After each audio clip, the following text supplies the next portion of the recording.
بس ب10 دقايق فينك تعملي هالحلا المرتب وتقدميه لضيوفك.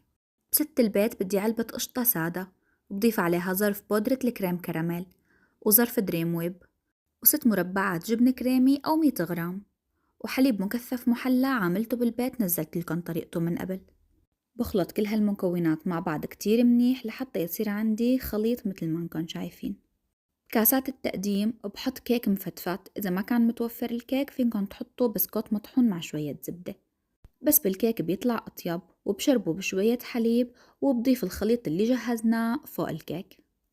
أنا بستعمل كيس الحلواني بكل شي بالمطبخ لأنه بيوفر علي الجهد وكمان التنظيف. بدوب شوية شوكولا بالميكروويف مع شوية كريمة أو قشطة إذا بدكن، والتزيين النهائي حسب الرغبة. وبحطن بالبراد وبقدمن لضيوفي، وأكيد أكيد رح يعجبن. وانتو اكتبولي بالتعليقات إذا حبيتوا هالحلا